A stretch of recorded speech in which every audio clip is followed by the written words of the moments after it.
Welcome back to the channel and welcome back to another edition of the Spurs Chat podcast. I've just come out of the G-Tech Stadium where Tottenham Hotspur have just got their first point of the Premier League campaign. Of course, Ange Postecoglou's first game in charge in the Premier League. Brentford 2, Tottenham Hotspur 2. Goals from Romero and Emerson Royale.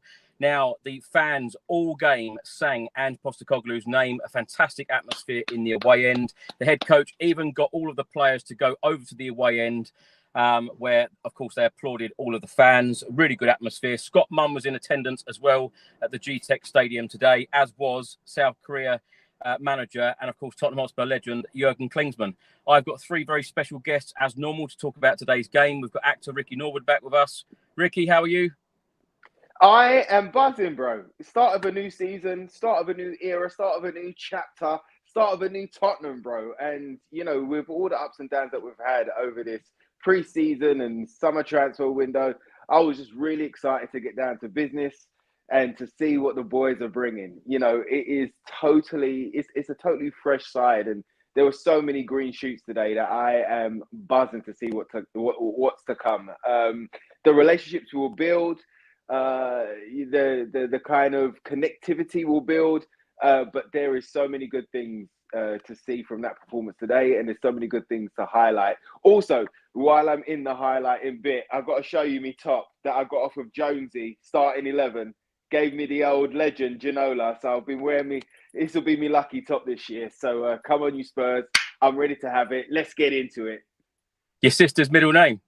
Yes. Well, I call her Ginola. I totally skip her first name. So every time I'm on the phone to her or whatever, I'm like, hey, Ginola, do you know what I mean? But yeah, so this is the first time that she's probably seen it as well. So she's probably going to look to nick it off me. But yeah, come on, you Spurs. Love it. Come on, you Spurs. Love it. We've also got Becky Day back with us, of course, a part of the Cheese Room podcast. Becky, how are you? I'm very good, thank you. Thanks for having me on again. First part of the season. It's Jack's 11th birthday today, so we watched it at home with loads of family over. And like I agree with Ricky, so many positive things. You know, I think they were a bit nervous, sort of 10, 15 minutes, but once they kind of settled in, yeah, really positive.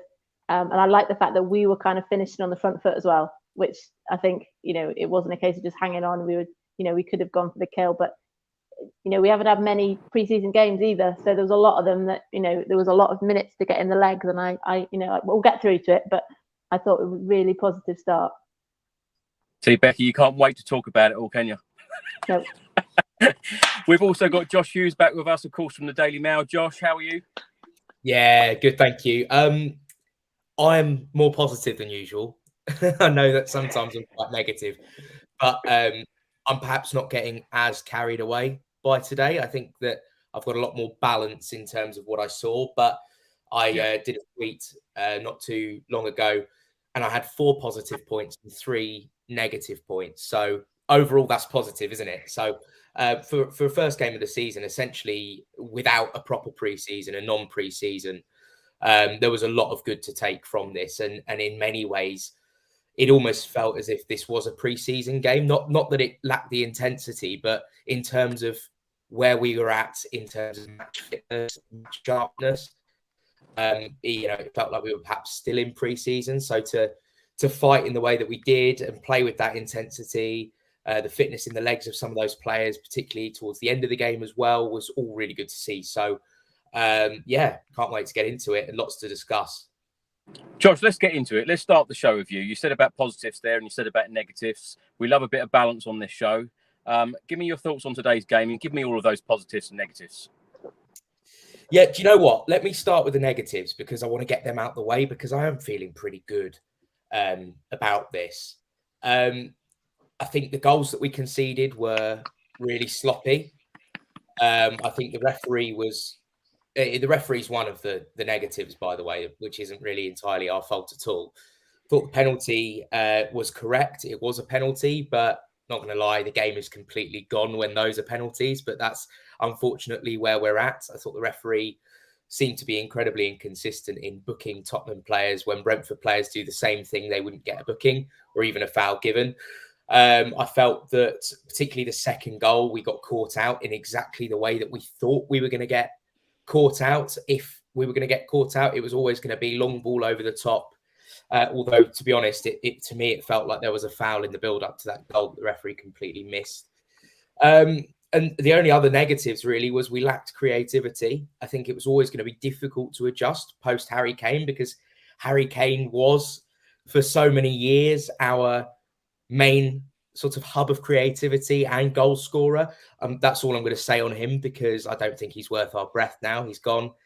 He was going to win a cup on his debut. That turned out really well for him. And the only other negative was I felt like Kulusevski and Son really struggled today. I felt like they offered, pretty much nothing. They were marked out the game very easily. Son had a great chance, which he completely squandered. And perhaps Ange could have brought on Perisic earlier, and I would have liked to see Manor Solomon, particularly at the end of the game, with his pace and his energy and his ability with both feet. I would have liked to see him get some minutes. But on to the positives, and there were a lot more of those. Despite looking shaky at the start, I mean, if someone had put a bet on Romero and Emerson being our first two goal scorers, they'd be very, very rich by the end of today. That ball in from Maddison is probably the best set-piece delivery I've seen in the last 3 years. If that was last season, that would have failed to beat the first man. Basuma absolutely dominated this game. It was like he was on a level above and I thought there were 4 standout players for me today, which were Basuma, Udogie, Van de Ven, and Maddison. I thought that they were all really positive, but Basuma was on another level to even those players. So yeah, this game was about Yves Basuma for me. He was a complete enforcer. He carried the ball really well, turned defence to attack. The way that he was evading, challenging was really good. Udogie, for me, born to play in the Premier League. That's what I said on my tweet. I mean, for a debut to be as strong as he was, as quick as he was, he didn't feel like he needed to get up to speed at all. He was very much in his place in the Premier League. And they really struggled to create or do anything on that side of the pitch, minus the penalty, which I think was incredibly soft. Van de Ven, really unlucky, I felt, with the second goal. I mean, he's doing his best to try and block it, and it's just deflected past Vicario, who I didn't think was great today. I liked certain things that he did, but I felt that he was quite shaky, and I couldn't help but think back to a lot of similarities with Hugo Lloris in terms of the decision-making and the ability with the ball at his feet. However, he's young. It was his first appearance. He's going to get better and better. I thought Emerson, yes, he was skinned several times in the first half, but I think most players in world football will struggle to keep up with the pace of Bryan Mbeumo and Rico Henry. I mean, that is a rapid left side for Brentford, but he was so much better defensively in the second half. The goal was really well taken. I loved the fact that he was practically playing central midfield for most of the game. This inverted fullback system seemed to really suit both Udogie and Emerson. And overall, I thought there was just good spirit, good fighting. I felt that there was a little bit of Conte hangover. I think that's fair to say. There was a few moments where I think Ange would have been probably screaming at the players, quicker. And we slowed it down a little bit. It was a bit sideways and backwards. It's always hard to break down teams like Brentford. But, I think that for a first proper game, competitive game, Brentford, tough place to go. I'm not disappointed with it. I think it's an okay result. And I'm definitely thinking, let's trust the process. But certainly I'm not delighted with it in any way, because, I think that if we're really happy with the results at Brentford, that shows just how much our expectations have now been lowered and where we are as a football club. We should be looking. And I said on a podcast with you, Chris, probably a month ago now, I said, what I want to see from Spurs is us trying and going and winning every single game against the teams that should, in theory, be below us in the table. So, yeah, I'm okay with the result. And I thought it was a lot of positives. So, I think we can only really get better from here. A lot of positives indeed. And Postecoglou, after the game, said, I thought our supporters were outstanding today. It is fair to say we've put them through it a bit this pre-season. And all we can do is give them some hope and belief. Ricky, is that how you're feeling? You have hope and belief after that performance? Do you know what? It's definitely increased, my friend. It's definitely increased. I've got a lot more optimism. Obviously, Harry leaving when he did, it was a sucker punch to us all. But what I think it did do was galvanize this squad, and it galvanized that team, and they all knew what their missions were. So yeah, there's a lot more hope there, and this is just the beginning. Like Joshua was saying there, this is almost like pre-season for us because we haven't really got to have a run of games, and we haven't really got to have our first team have some 90 minutes underneath their belts, or 90-minute pluses with all the extra time but underneath their belt. But on the negatives and positives for me, the negatives, again, I'll start with the negatives because let's get them out of the way.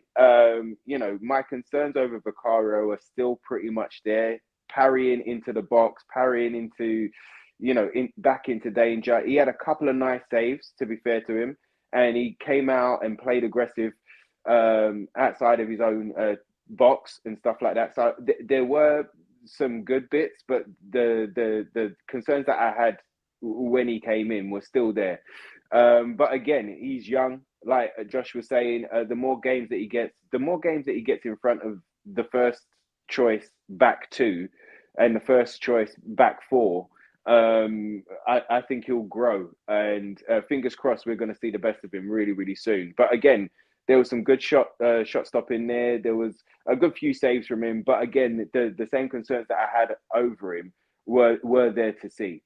But my hope is that he will definitely grow into this side.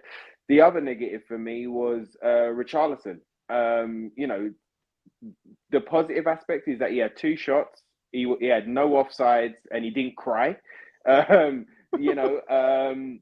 Big shoes to fill, though, isn't it, Rick? Massive shoes to fill. But, I want Richarlison. Richarlison's been here for a year. And yes, he got some tough times under Conte. And yes, he got put the pressure under. And yes, he only scored 1 goal last year. But I'm expecting big things from Richarlison.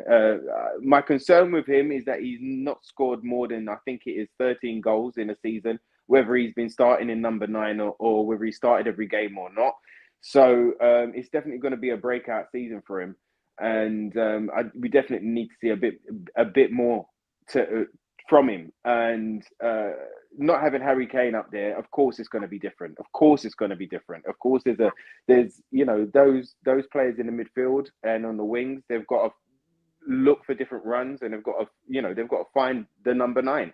So those are my concerns over the kind of negative side of the things. But there were so many positives. Udogie, I thought was phenomenal. I think going forward and tracking back, I think his pace, his strength, his composure, all of those things, I just see him growing and growing and growing and growing. And I think he's only 20, 21 or something like that. So his ceiling is so high right now. But he definitely gave me hope, and he definitely gave me that kind of thing of where we've got a left-sided defender who can defend and can move forward.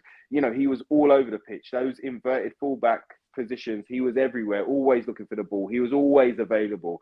Emerson Royale was all over the pitch. Yes, he got skinned a couple of times because he doesn't have that electric pace, but he was all over the pitch. He always made himself available. He was dominant. The goal was fantastic for him. I think that will set him off and give him a confidence boost going into this season. And hopefully that gives the rest of the squad a bit more confidence about passing to him and having him involved in those areas, because he can come up with something right now. So definitely good stuff from him. It was great to see Mickey van der Ven in the side, as a debutant, only been here a couple of days, might have got 2 or 3 training sessions in if he was lucky. But yeah, it was great to chuck him in. Let him learn on the job. Let him start building that partnership. It was just a shame that after 13 minutes that Romero went off, so you couldn't build that partnership anymore. But there's a bright future ahead. But Basuma, like everybody's been saying, Basuma, head and shoulders above the rest. My gosh, he's twinkle toes, he's strength, tenacity. He's always looking forward. He's not afraid to pass the ball backward as well. But he was just phenomenal, always asking for the ball, always trying to make it happen. And it was so nice to see Madders in there as well. Just like got 2 assists from Madders today. He definitely is excited about being at Tottenham and wearing a Tottenham shirt. It looks a bit crazy, him having a number 10. Seeing the number 10 out there felt nice, but seeing a different name above that number 10 was a little bit, it's going to take a little bit of getting used to, but there are so many good things to come from this side. Again, Sonny, all right, he's just come back from injury. He's finding his feet. He's building up his minutes. He ain't had no preseason. Kulu, a lot more needs to come from Kulu because it's almost easy to read. But yeah, there is just for the first game of the season under Ange Ball with this totally new setup and almost totally new squad. I think it's exciting times ahead. And the fact that Ange as well didn't give the vice captaincy or captaincy to Dyer, Davies or Højbjerg suggests that we're all on this new era, suggests that we are on a new chapter. We are looking for new leaders. We are looking for those players that are in those positions to take responsibility and move forward and to put Ange Ball into the stratosphere, to like put the messages and the mission forward. So I'm super excited about this. I can't wait to see more. 2-2 at Brentford ain't a bad result. It's the first time under Ange. They've got so many things to work out. Their relationships, where they run. There's so many things. You know what I mean? But this is just the beginning. So I'm super excited about what's to come. It is definitely a new era and a lot of exciting things to come, hopefully. Ange Postecoglou has just spoken out about Yves Bissouma and said Bissouma has been outstanding throughout pre-season and was superb today. We had a lot of the ball and it was important. We kept things ticking over. Our progression of the ball was really good. We just lacked a cutting edge. It is at the stage where we're at. We're trying to change the way that the team plays and they are taking on a lot of information. Becky, let's get your thoughts on today's game. I agree with both Josh and Ricky on a whole load of that. So I'm not going to repeat the same sort of things. For me, with Vicario, as well as this kind of, with his feet, the way he kind of came herring out of his goal a few times, panicked me a few times, I have to say. He kicked a few goal kicks straight out, didn't he? And certainly at the beginning, like I said about them being nervous, when the Brentford supporters were sort of booing him and kind of hissing him, that worked. He was very nervous. So I think he's going to have to learn fairly quickly because other teams will do the same thing. As soon as we put any kind of pressure there, we're struggling, aren't we? It was such a shame that Romero had to go off. I think the reason why he was so angry as well is because probably with head injury protocols, is he may have to miss the Man United game now because of that, and he probably knew that. I thought Sanchez did okay coming in. My problem with Sanchez is he goes to ground too easily, and that worries me a lot. There were times when he made some interceptions today doing that, but I think sometimes that's going to be difficult. And like you've just said about Van de Ven having his first game, getting used to playing with Romero, and then 13 minutes in he's playing with Sanchez. So I think Van de Ven did superbly with that. He looks such a unit. He looks so good in the air, and I think once he kind of gets used to the pace of the Premier League, he's going to be kind of, because some of the interceptions in the second half were really on it. We looked much more calm in the second half. I think the defence looked much calmer and less panicky. And like you said, that will come with experience. I was saying when we were watching it, because of Kane playing so much in pre-season, I know he didn't play in the Barcelona game, but Son, Richarlison and Kulusevski hadn't played a match together like that. So that's going to take time. We know from years and years that, Son would put it on a plate to Kane because they just knew where they were. And that's not there with Richarlison. You can tell that he was kind of, he didn't quite know where to run. Sometimes he was being intercepted. He was being crowded out. I think the chance that he had in the second half was a great chance. He puts that in and he builds on confidence. But the longer he goes without a goal, the more pressure builds on him. Skip, I thought Skip did well. When we have Bissouma, Bentancur and Maddison in the middle, it's going to be phenomenal. So, I think Skip did fine. Being a Sonny person, I love Sonny, I was quite pleased that he didn't play the whole game. I think in the old days when you've got Kane playing every single minute of every single game, pretty much, to see Son be substituted despite being captain, I think is really good for Ange, and I think he deserves a great deal of respect for that because, I did think yesterday when it was announced, as delighted as I was, I thought, oh, does that mean Son's going to play every game when sometimes he needs to be subbed in? So bringing Perisic on, yeah, I agree that possibly could have been earlier. I wholeheartedly agree with Kulusevski. I think, again, whether we keep making these excuses about sharpness and match fitness, and Solomon just looks so good in pre-season that Kulusevski's got to be careful, because I think Solomon's going to come in and that might be tricky for him to get back in. So yeah, I like the substitutions that he made.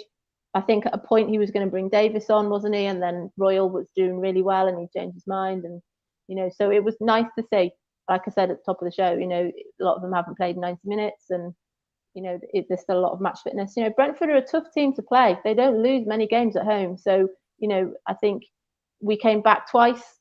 And like I said, we finished maybe the stronger. And having 11 minutes of injury time in the first half as well. And, you know, it's what they're going to have to get used to. You know, it's a different kettle of fish on Saturday against United. I think, you know, there's going to be a long 6 days of training in a week, or 5 days really, isn't it? Because it's going to be tough against United. But, you know, like I said, with, you know, green shoots, positive, you know, it's going to take some getting used to. You know, the Sky put a caption up about how they'd scored the most from corners last year and 10 of them were headers. Well, or 16 were headers, 10 of those were Kane. So these goals are going to have to come from somewhere. And that's Richarlison, and he's going to have to do that. But equally, I like the fact that we, you know, 2 defenders scored, and I'm sure Maddison's going to score, and Basuma's we're going to get goals across the field, which is really hopeful, because in the past that's not been the case. So that's something to look forward to. I didn't think we were overawed by the occasion. Yeah, you know, be interesting to see what sort of formation in terms of players played for the United game, whether he kind of continues to shuffle things around while we're still getting match fitness, and I don't know, but yeah, really positive. You know, enjoyed it. Josh, as much as many people probably won't like me talking about Harry Kane now he's left for Bayern Munich, do you think that Spurs are going to go out in the next 3 weeks and sign a replacement for Harry Kane? Or is the plan to have Richarlison up there as our main guy? I know Ange Postecoglou in yesterday's press conference spoke about, you know, the squad is bloated and we need to offload a number of players. Then we will see where we are as a football club in order to bring in any more if we can. But do you think ultimately Harry Kane will be replaced by a recognised striker? I don't want to sound like Ange Postecoglou here, but I don't think there is such thing as a replacement for Harry Kane. Well, a recognised striker. Bringing in a striker, I think we're bringing in Gift Orban. From what I understand, talks are progressing with Gift Orban. The latest I've heard on that is that the initial fee that we looked like we were prepared to pay, recent performances for Orban, notably a hat-trick in the Conference League qualifier, has seen Ghent want to up their price a little bit. We're still looking at around £25 million sell-on clause, maybe a bit of add-ons as well. I think we're going to get that one done. I still think we're going to bring in 2, if not 3 players in before the end of the window. Yeah, and what I would say is, you know, Richarlison is still going to be the main man. That is, I think that's almost certain. We're bringing in, you know, we've got Veliz now. I think we can bring in Orban, and I think that in time they'll be embedded into the squad. You know, we can't expect, say Orban does come in, we can't expect a 21-year-old whose experience has been playing in Belgium to automatically just click in the Premier League. You know, and I think it's actually important to make a point on Richarlison because he's been playing with an injury this whole time. He didn't want to play against Barcelona, but he was prepared to play. He's had this ongoing knee issue that he's had for months and months, of which in the summer, before the players came back to pre-season, he saw specialists in Brazil. And, you know, it's a problem that has just been recurring. No matter what seems to happen, the niggle seems to be there. That's not to say he's completely unfit. He's fit enough to play, clearly, otherwise he wouldn't be playing. But he's not at 100%. And so for him to have held the ball up the way he did today, a lot of pressure on his shoulders, some of the touches were really good. And I felt that actually the main problem with Richarlison was not Richarlison. The problem with Richarlison was the lack of service to Richarlison. I think goals will come. And I think in this system, the way that we press, I think that's perfect for him as long as he can stay fit and avoid any aggravations to this ongoing niggle that he seems to have, which was made worse by a player going through the back of him in training just a couple of days before Barcelona. He seems to be better now, but still, I think in time, if he can be 100%, a fully fit and firing, sharp Richarlison is a dangerous prospect, you know. So I have full confidence that he will get goals this season, provided he stays fit. But yeah, I still expect us to bring in another striker, and it does, you know, there's always surprise that can be sprung in this window. But for me, it does seem likely from everything I'm hearing that Gift Orban is that guy. Ricky, what did you make of Richarlison today? And do you think that he can improve on that one Premier League goal from last season? Because surely now Harry Kane's gone, he's got to step up to the mark, hasn't he? Well, he has to. He absolutely has to. And what gives me encouragement is that at the end of last season, you know, there was that quote, and I'm paraphrasing right now, but he was like, you know, Tottenham spent a lot of money for me. I want to repay them, and I want to repay that faith in them. So that coming from his head and in his heart, I think he knows it. But the one concern, well, I've got a couple of concerns, but, you know, Joshy was there talking about his injury, and he does seem to be injury prone, you know. So my fear is that he clicks into gear, he starts scoring goals, starts being relied upon as the main man, and then gets injured. Do you know what I mean? So I think we're going to have to bring in another striker just in case of that. And also, it's like we had this problem last year with Sonny, where Sonny went the whole season carrying an injury and just playing through it because he had to, because he was relied upon. And I don't want the same to happen with Richarlison. Do you know what I mean? Because it's only going to crumble his confidence or his belief in himself to be able to go forward if he's always playing with an injury or always expected to be out there, and then he doesn't get the goals, or the touch ain't quite there, or, you know, his kind of dribbling ability ain't there, or just those little things. Do you know what I mean? So because you've got that, oh, I'm going to get injured, or I'm carrying an injury in the back of your head. So I think we're going to have to bring in somebody else, definitely, just as a sub option or as an option. We know with Harry Kane how long we only had the one striker up there and how many problems that created for us. So while we've got a new slate, while we're in a new era, bring in somebody else to push him on, to give him competition, but also to be able to rest him when he needs resting, or to take him off the field and let somebody who's got fresher legs to go on for the last 20 minutes or something like that. Richarlison has a lot of potential. He has a lot of ability. He hasn't set the league alight yet. It doesn't matter what shirt he's been playing with right now. There's been glimpses of him being able to go onto that next level, but he hasn't done that. So I'm hoping, fingers crossed, under Ange Postecoglou in this system, with a new era, with a new chapter, that he has reinvigorated energy to go out there and actually destroy the league, actually go and turn into the player that we all hope he can be.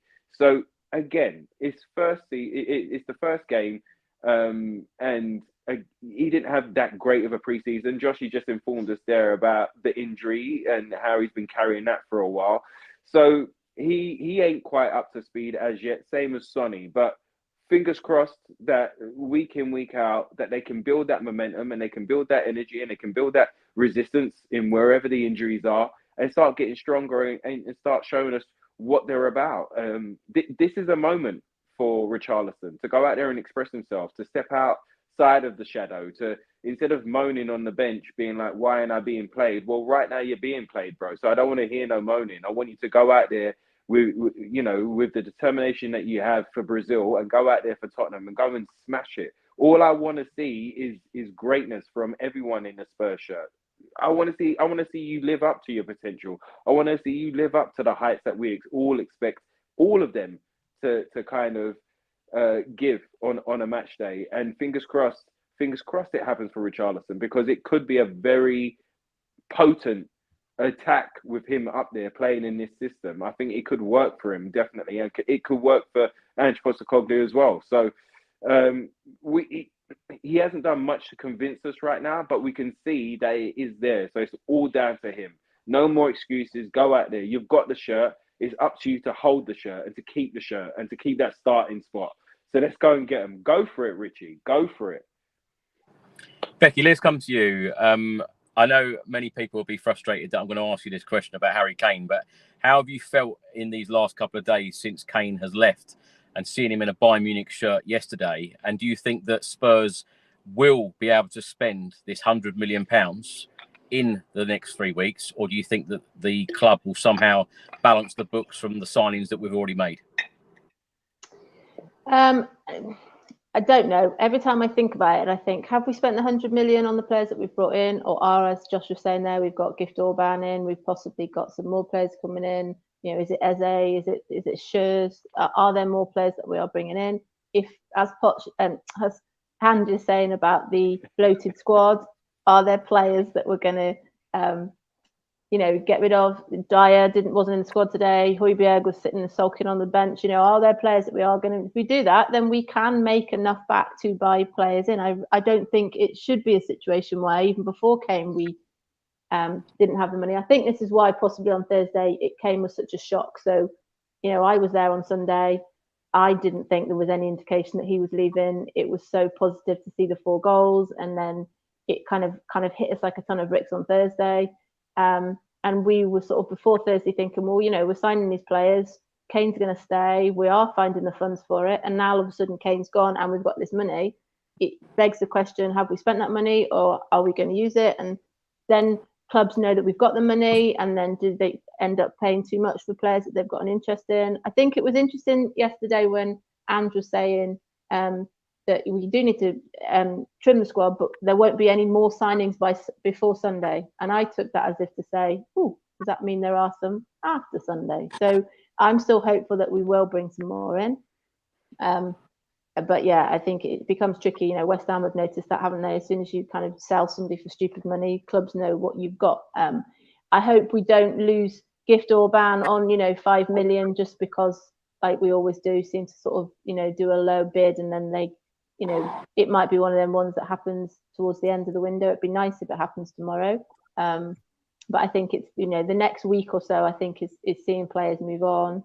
And then, yeah, you know, it'd be great to bring people like Eze in. And I just think, you know, Scarlett, you know, came on, scored last week, didn't he? But it's like always seems to be with Spurs, we're a few injuries away from things being horrendous. So, like you said, Vicky said, you know, Richarlison gets injured, what happens then?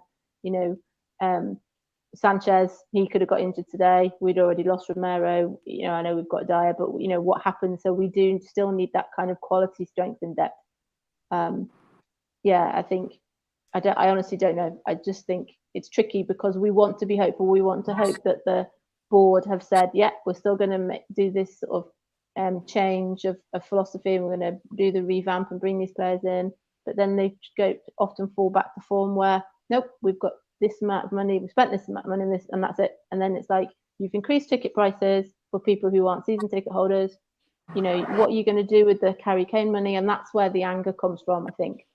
If they're continuing to look like they are purchasing players and that kind of positivity and backing Ange and all of that, that's great. It's all right when we're not losing as well, I think, while things still continue to be positive. Like I said, it's going back to Richarlison, we all want him to do well. We want him to kick on. You know, I always think Marseille was so brilliant that we saw in the World Cup what he can do. But it's like when Mora used to come on last year and, you know, on sub appearances, and Danjuma, they have to grasp that opportunity, and Richarlison has got to grasp those opportunities. Otherwise, people will start turning on him and saying, "You're not doing it. You're not Kane. You're not yada yada yada." You know, and he's got to take those opportunities. It's the positivity's there until things start to change, don't they? So at the moment, we're hopeful, but yeah, I'd like to see that. I like the unity within the squad. I think that's great. I think the captain and the vice captain announcement yesterday showed that. I think I like that interview that Ange did with all of the team. That was brilliant. Seeing that sort of footage was brilliant. Yeah. But Ange seems to speak to us through his press conferences, which is great. You know, I said to my parents today, they came up for Jack Smith and like, "Oh, how you feeling?" I was like, "Oh, Thursday was horrific. Friday I'd kind of made my peace with it. Saturday was okay." Then he was like, "No one died." And I was like, "Yes, but Ange used the word grieving." And it really felt like we were kind of going through a grieving process. So he gets us. He says the right things, and that's brilliant. But at the end of the day, it's a results business. So that's all brilliant while we got to build the results behind us. I think he might get a free pass next week if we get thrashed. We'll kick on. We've got Bournemouth, haven't we, after that? You know, but like I said, I want to keep staying hopeful. Why would we be getting thrashed, Becky? Do you think we're too attacking? Do you think it's like the days of Ozzy Ardelias at the back? Yeah, I think there'll be times where Eriksen's going to ping a few over the top, isn't he? Sanchez will fall over and they'll just be in. And I would love us to score first next Saturday, because I think that would really calm a lot of people. And we showed last year, we came back from 2-0, didn't we? In the second half. Yeah, I just dread this thing that we hear, like, Sanchez gets a knock in midweek and we've got Dyer playing. Or it's tricky. I'd like to see the players that play today be there next week, and obviously if that's Romero as well, excellent. But weeks in a long time in football, as we learned last week. Yeah. Well, we've only kept one clean sheet in our last 14 competitive games, and of course, no clean sheets during pre-season either. Josh, let's come to you. The starting 11 today: Vicario in goal, obviously making his debut. Royale, Romero, Van der Ven, Udogi, Basuma, Maddison, Skip, Kulusevski, Richarlison, and Son. Subs today: Austin, Porro, Davis, Sanchez, Højbjerg, Sarr, Lo Celso, Perisic, Solomon. Before I ask you your thoughts on the starting 11 and the subs today, of course, no Ndombele, and notably no Eric Dyer. Now, an incident yesterday, Eric Dyer unfollowed Tottenham on Twitter and on Instagram. When it came out all in the press, including on TalkSport, Eric Dyer then refollowed Tottenham, which I thought was a bit strange. What do you think's going on with the Eric Dyer situation? Do you think that he will be leaving the club this summer in the next 3 weeks? Look, I think there's a couple of things. I think there's three potential things going on here. One being, and I'll try and be concise, one being Ange Postecoglou is a pretty cutthroat guy. One of the things I love about Aussies in general is the fact that they are incredibly direct people, in my experience. They can say it how it is, and we've seen that so far with Ange. We all know, I think it's fair to say, I don't think that there's even a debate on this. I think we can all probably agree that Eric Dyer has shown, certainly in the last few years, that he's perhaps not good enough of the level that we want to see out of our Tottenham team. If we want to be at the top end of the league table, I don't think he would get into any of the teams around us. I don't think he starts even for the likes of Brentford or Brighton. So there's probably that involved. And I think it's fair to say he's also not been a prominent part of pre-season either. Secondly, there's an argument about the captaincy, perhaps. He's one of the most experienced players at the club. I think he would have been one of the players hoping to be considered for the captaincy. I don't think that he was right to be the captain, because I think most fans, if you to do a poll, I don't think believe that he's good enough. So therefore, you have to be going with someone who's going to be a guaranteed starter. That's why I think Son made a lot of sense. And I think actually Maddison and Romero as vice captains makes a lot of sense as well. And then the third thing, from what I understand, speaking to a couple of people who are a lot closer to the players and a lot closer to the kind of things that are going on at the club than I am, I understand that there was a lot of anger amongst the squad at Harry Kane leaving the club. There was a lot of players that weren't happy with that. I don't think if any of us were in the dressing room, would we be happy about the best striker in the world leaving? I don't think so. But maybe, we could add all of those things together. Of course, it's all speculation. I'm not convinced he has a future at Tottenham Hotspur. And I think that, if Ange Postecoglou feels like he can get a fee, and I'm sure there are plenty of teams that would take an Eric Dyer, then that's a player that you've got to get out the door, because he's not good enough for me. And if that means that, if it takes that to get a centre back in, I think Davinson Sanchez coming on today and the performance against Barcelona, I think given some of the offers that came in for him, Spartak, I would never have wanted Sanchez to go to Spartak for his own good. I don't think it would have been good for his career. I don't think that's a good place for many players to go in terms of the way that certain players get treated by supporters there. I feel like, even Turkey, I think, is probably not the level that I think Sanchez probably deserves. It's clear to me Sanchez has a future at Tottenham. It's very clear. So one defender has to go. Tanganga, did you say he was in the squad? I couldn't remember if he was or wasn't. No, he wasn't.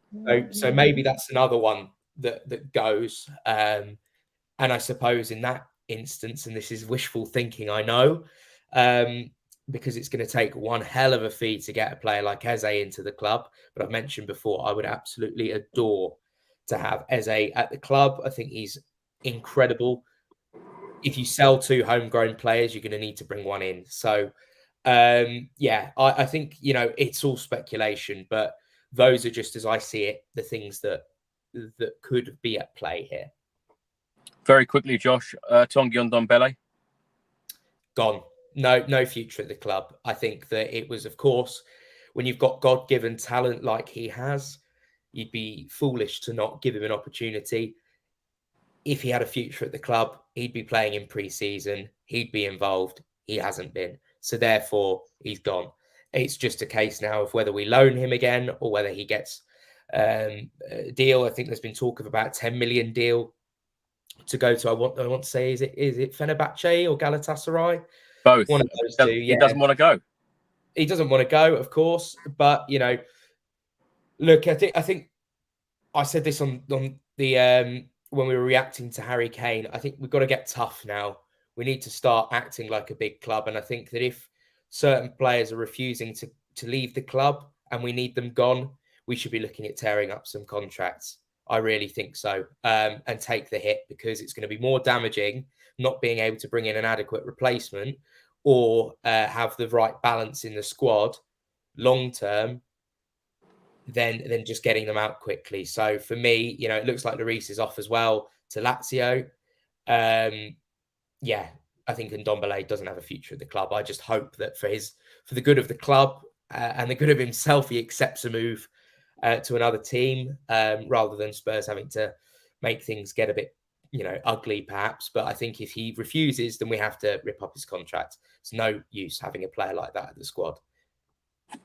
Ricky, your thoughts on the starting 11 today and of course the bench, because an injury or a suspension to Richarlison, what do we do then?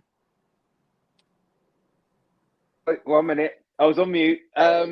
Well, I think if there's an injury or a suspension to Richarlison, then I think you stick Sonny up front at this particular time, and then you either stick Perisic or Solomon on the wing and go with that.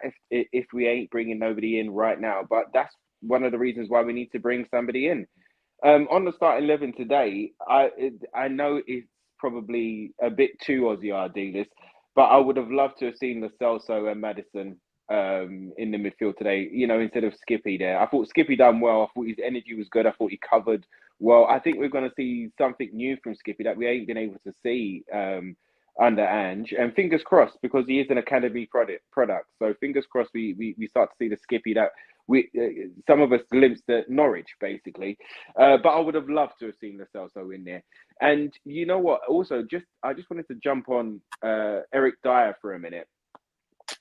So Eric Dyer, look, we've all critiqued him. We all know that he hasn't been his best for a couple of seasons. And I think the consensus along the Spurs fan base is that maybe your time's done. But I like Eric as a man. I like Eric as a person. I felt that he's always tried to do his best. I thought that he's always tried to kind of get rid of that stigma, that Spursy stigma that we've had. I remember that, I've said it many times before, I remember that first interview that he had, which he was just like, I hate the term Spursy and I want to get rid of it. And we did see some good performances from Eric under Poch especially. But I think the biggest thing, there's a couple of things. So I think the day before the captaincy was announced, there was that picture that he put up on Instagram with him with the captain's armband on, where he was playing against Barcelona. And I don't know how much stick he got, but I know he probably got a lot of stick there just for putting that up. And I'm sure it gave a lot of us a few nightmares and a few shudders along the way, seeing the captain's armband on Eric Dyer. But the hate that he gets, I just wanted to speak about the hate that he gets. Look, we can critique him all day long, and I'm fed up of seeing the back of Eric Dyer's head when we concede a goal. I'm fed up of seeing that myself.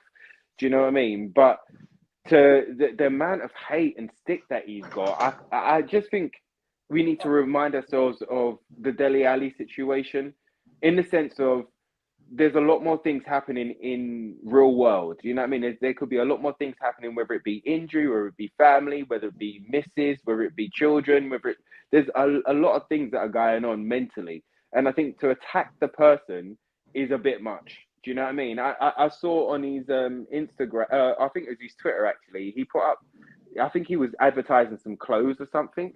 And the comments underneath, and this was the first time that I've checked, but the comments underneath was like, "Leave our club. We hate you. Get out. Stop wearing the shirt. You're just You're just getting paid for doing nothing." The amount of hate that he got, and I just don't think we need to give that hate. You know, I wanted the best for David Bentley, and David Bentley was so out of sorts for so long, but I wanted the best for him as well. I want the best for all of our Tottenham team, and if that means your time's up, then your time's up. And I totally get that. But at the same time, we don't need to attack the man, and we don't need to attack him on a kind of personal level. Critique him all you want. So, you know, say that you believe that somebody else is better than him and that he should move on. But the hate that he was getting, I just think it was a bit much. And I do think his nose was put out of joint by getting nowhere near that captaincy group. I think it's a massive statement from Ange that not only him, but Davies and Højbjerg, you know, out of the three of them, they're three senior players, and out of the three of them, I think the majority of us would, if it had to be one of them that got one of those captaincy roles, then I think Højbjerg would probably be one of those people. But it shows us that there's a change here. We ain't just doing it through seniority. You know, it's all about what Ange sees, and it's all about what you can bring to the Ange system. And like Josh said there, he's ruthless in that sense. He's very straightforward. And, you know, I think he's seen enough of these players to know that he doesn't want them to be part of this new chapter. So wish him well, you know, because they done the best that they could do while they was here. And good luck to them in the future. But I just don't think we need to be hating on them personally. It feels very positive, though, Ricky, what Ange Postecoglou's doing. And I just wanted to ask you, are you surprised on how quick it's all happening? Because the first Premier League game, obviously, today, no Lloris, obviously, former club captain, no Dyer involved. Harry Kane, of course, has gone. People like Pierre-Emile Højbjerg are now on the bench. Are you surprised by the speed of this rebuild? Yes, being Tottenham, but at the same time, it needed to be done. And I think Ange Postecoglou, you know, for all of the doubts that I had before he turned up to the club, I think he's the perfect man for this scenario. You know, yes, I was upset and hurt that Pochettino, I can't say his name no more, the Chelsea manager didn't take over. I was upset about that. But I can imagine him coming into this squad and this circus and all of these upheavals, and him being really frustrated, being pushed all the way back to when he got sacked. And I don't know how he would have handled it, but someone like Ange, who's dealt with this time and time again, in fact, I think he almost prefers it to get rid of those that you used to rely on and to build from scratch. And I think the players have embraced it. I think you're seeing that. You're seeing smiles on their faces. You're seeing that in the positive play. They're not frightened to pass that ball forward. We all know what the counter-attack can bring, but at the same time, they're not frightened. They've been brave. They've been forward-footed and playing forward, left, right, and centre. And I think they're all enjoying it. And I do think, and I know a lot of fans will probably get me for it, but I do think it's got a lot to do with Ryan Mason as well, taking over at the end of that, because if you remember what he was saying in those press conferences, and even that interview that Romero done over pre-season, where he kind of let us into a few of the insights about how the squad was totally separate to the manager Conte at the time, and how the energy had just changed. And we saw that in performances on the field. But I think where Mason took over last year, I think he galvanized, he brought the squad together, and he started to bring some smiles back. And yes, we didn't win all of the games that he was in charge of, but you started to see triangles, and you started to see some football being played, and you started to see them a little bit happier. And I think somebody like Ange, who's come in and just taken it on to a whole new level, and kind of just invigorated and given new energy to all of these players. I think it's just perfect. I think he's the perfect man. I think he's the perfect fit right now for Tottenham, for where we are and for where we're going. You know, Tottenham has been a banter side for a long time. And Postecoglou has been a bantered manager for a long time. We're now back to being underdogs. We're now back to being kind of, you know, kind of misunderstood and kind of you're going to be rubbish, especially without Harry Kane. Oh, you're going to be in the bottom half. I think all of that, Ange is perfect manager to just kind of ball it all up and go show them. Go show them what we're about. And I think they're loving it. I think there's so much more to come. This is just the beginning. This is just the tip of the iceberg. I think there's so much more to come. Once those players start believing, once those players start knowing automatically, telepathically, where they should be running and what they should be doing, this Spurs side is going to be dangerous. Becky, there were a lot of doubters, it's fair to say, when Ange Postecoglou was appointed Tottenham manager. And also there were a lot of doubters when he was appointed Celtic manager only a couple of years ago. But from the very, very first minute today in the GTEC Stadium, the Spurs away end were singing his name all day long, all afternoon singing his name. They are fully behind him. He's really got the support of all the fan base immediately, isn't he? Yeah, and I was one of those people who was quite looking forward to him coming. I had my fill of so-called win now managers. I'd had enough of their cryptic conferences and the way they seem to kind of, you know, say one thing and do another and always blaming, never took responsibility for anything. And Mourinho, I know I've always given Mourinho a bit more leeway because we had lockdown and there was a bit more going on there. But Conte, I've said this on pods before. I know there was a lot going on in his own personal life, and I understand that. But for me, it was just, I didn't look forward to hearing a word that he said. And that was sometimes after we'd won matches. I like, and I think I agree with Ricky, the fact that, you know, he's Australian, he doesn't take any rubbish. He just says it how it is. You know, we saw that when that guy turned up at the press conference with the Bayern Munich top. And, you know, Ange probably knew he was leaving even then, but he kind of was like, yeah, brilliant, great, you know, and I like that kind of approach that he has. And like I said before, he kind of speaks to us as well through his conferences, which I think is really great. I think, like I said, I do think it's a results business, and I hope that Levy sticks with him when things maybe don't go as well as we'd hope.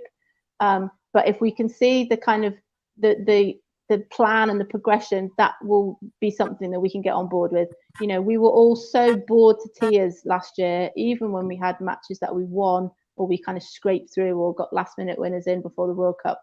You know, we were all sort of saying, this can't carry on, this isn't going to happen, we're going to get found out. And it was just, even though, like I said before, we came back twice today, you know, I love the fact that I said to my husband, we were kind of, but Biss was dropping his shoulder and Maddison, and they were kind of running through players. And it was just brilliant to see that. We've missed that for such a long time. That kind of play where, yeah, I'm going to do this, I'm going to take players on. And it's not going to work every time. And Ange just said that. He has said there's going to be a bumps in the road. But we can kind of see it. I think even you look at the Romero situation, he was like, you are coming off. You could see it. You are coming off. And he's repeated it. And Romero's like, no, you are coming off. And I thought, and he's just made him vice captain yesterday. And he is showing that this is what is going to be my way, but not in a kind of moody, sulky Conte way. You know, we're doing it for this reason. And the players will get on board of that. And I think, you know, Josh was saying there, everyone would be disappointed that Kane's left. I think we were all, like I said, I use that word shock because it was just so late. But Ange has sort of said, actually, I knew about it. We were kind of planning for it, And it's calmed us all. I think I read a lot on Friday about people saying, how dare they leave Ange with one day before the season starts and him dropping in and all that.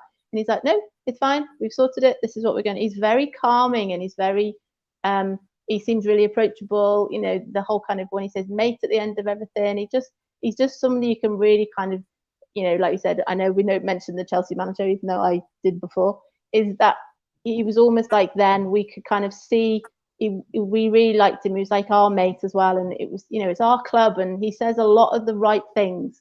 You know, it's the fans. We've got to listen to fans and the fans will tell us and yada, yada, yada. And I just think he's just such a breath of fresh air. People put that in the comments. You know, he really is.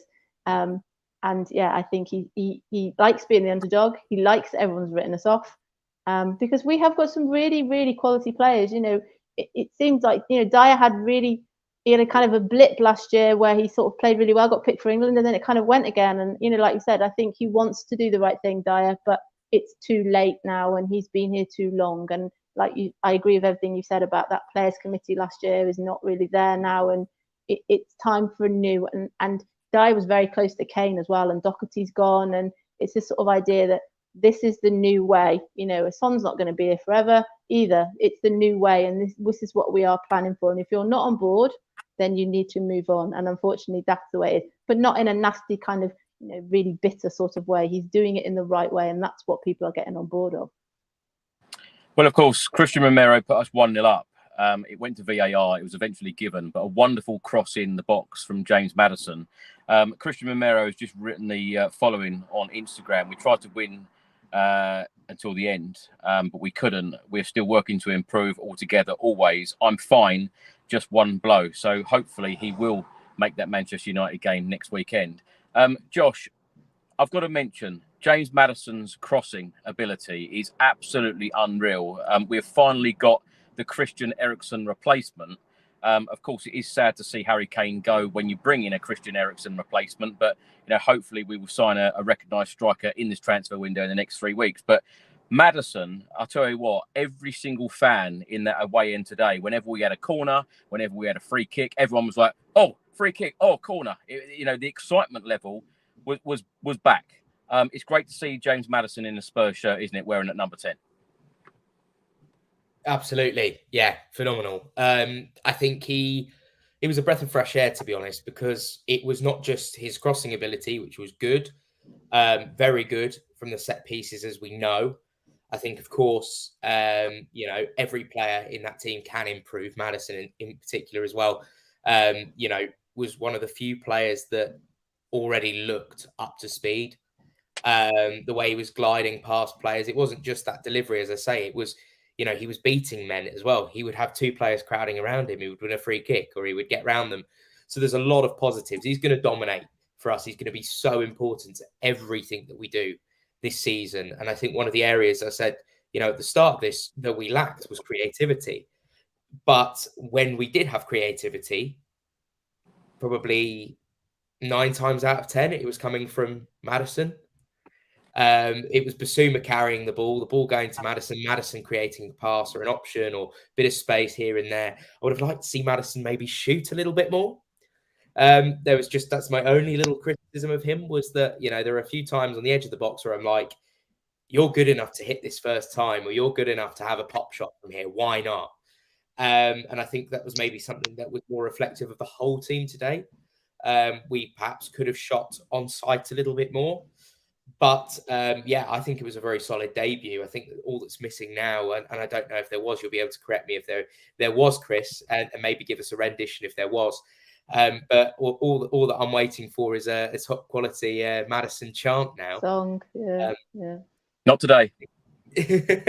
Was there one today? No, there was Mickey van der Ven. As I said, the Postecoglou song constantly all afternoon, which, fantastic support of our head coach today. Unbelievable. And it's just so nice to see every fan who went in that stadium today really get behind the new manager and, of course, this new era. But no, I'm sure the Maddison songs will come in the next couple in the second half. You could hear the Basuma song as well. That came across quite a lot really as well. Good. Yeah, it was great. It was a really, really positive feeling in that away end, which was really nice, because I've not felt like that for a long time. Although the away support is always fantastic, it's just like the confidence and the positivity in that away end today, which was really great for me. Ricky, let's come to you. Vicario made a save in the 16th minute. What did you make of Vicario's performance today? Because, of course, there are a lot of Spurs fans, including the ones in the stadium today. David Raya's name come up a number of times. I know we've spoken about it at length before, but is it the case of just give him time? He's going to improve, or what do you make of him? I think that's all we can do, is give him trust and give him time and encourage him when he does wrong right now, instead of just getting on his back. He needs the crowd behind him, because, again, like you, Chris, over in pre-season, how many training sessions did you watch, and how many defensive displays did you see them training on in that training session? Do you know? I think you told me 0. I think it was all attacking training. Do you know what I mean? So Vicario hasn't been able to work with his top 2 centre backs. He's a new keeper, new league. He's got to work out so many different things. The way in which he plays, the way in which he comes out of his box, the way in which he uses his feet, all of those things are going to come the more he gets comfortable. But this is what we got right now. I mean, if Tottenham could have got Raya on the same deal that the Gooners have got him on right now, which is a loan and then potentially buy, I would have loved that. That would have made me feel a lot more secure, because then at least you've got somebody who's Premiership proven and you basically know what you're getting with Raya. But with Vicario, we don't know what we're getting. But we do know that Ange really likes him. We do know from that call that he gave him that he said, look, you've come from nowhere, just like me, and we're going to go to the top together. So, you know, there is a lot that the boss kind of sees in him and believes in him, but it's going to take a minute. It's going to take a minute before we see the best of him. Yes, I have my concerns. You know, my concerns from the start was that he continues to parry into the danger zone. I didn't, you know, this before I even saw him play. Him on crosses was a bit kind of shaky, and you can't get a triple save out of Vicario every week. Do you know what I mean? Like, so he's got to find his way. I've seen some of those concerns that I had, I've seen kind of play out. But again, this is just the beginning. He's only had a couple of games pre-season, and today was his first game. So we're going to have to put some belief behind him. We're going to have to allow him a little bit to make those mistakes. And us as a fan base, we're going to have to roar him on. We're going to have to sing him up. We're going to have to encourage him. We're going to have to give him the confidence to go out there and be the keeper that he wants to be. What I did like about him today is there's a couple of great saves that he made, and he did make a catch today. But I think he screamed at, I think it was Romero or Sanchez. He passed it out to the right-hand side at one point, and basically either Romero or Sanchez just let it go off for a throw-in, and he just started shouting him and being like, what are you doing? Like, pick up the ball, go to the ball, pick it up, take it forward. And I like that about him, because he's starting to find his voice as well, and starting to put down his kind of authority within the sticks. And we need that to happen sooner rather than later. But where this is the new side, I think that he's going to have a moment to grow. And I just hope the best. I hope that we see the best version of Vicario sooner rather than later. But I know, and I think we all know, it's going to take a little bit of time for him to get used to it. It's going to be a little bit of time before he finds his feet. Do you know what I mean? So that's all we can do as supporters.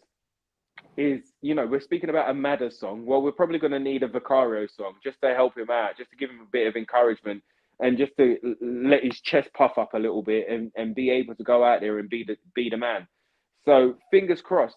We see what the scouts saw, and we see what this data-driven scouting system, recruitment system is about. And hopefully, fingers crossed, we've got a gem there that by the end of the season, everybody's singing and raving about. Do you know, I know I mentioned it at the start, but I really love the way that Ange Postecoglou really encouraged the players, particularly players like Vicario, over to the away end, where the away end, you know, all the supporters were applauding the fans, because it just gives that confidence, it gives that feeling, and it gives that togetherness, and, you know, that connection with the fans again, which I love that. It was so Pochettino-like, you know, back in the day. Becky, let's come to you. Let's talk about the penalty incident in the 23rd minute. Of course, Brentford player went down in the penalty box. A couple of minutes later, the referee went to VAR and then gave the penalty. Of course, it was converted. Talk us through that decision. Was it the right decision? Well, let's go back a bit first. Son should never have been anywhere near it. So the fact that he was even in that position is part of the problem. Yeah, as soon as I saw him kind of tracking back, I thought, oh, crikey, here we go. And then, yeah, it reminds, you know, it's one of those situations where I'm not saying he dived, but you wait for the contact. If you've moved fast enough and there is that kind of any sort of touch and they're going to go down, they're not going to fight for that. So I wasn't surprised. Ricky said it before, does my head in there about VAR. Just like they should just do yeah, you've made the wrong decision. Yeah, give the penalty. Why do we have to do the whole, let's have a watch on VAR, then go over and look at the screen when you're going to give it anyway? You know, it just, you know, and that's not why we had 11 minutes of injury time. But that's part of the problem with VAR. If you're going to say the referee didn't see it or he made the wrong decision, just say it in his ear or put it out on the loudspeaker. We need that decision to be reversed and it's a penalty. The whole kind of going over to the box thing really gets on my nerves. That's my husband going back to watch the Liverpool game. If you can see that running behind me. I was about to say he's wearing red, Becky. You got to sort that out. But if he's Liverpool, I'll allow him. Do you know what I mean?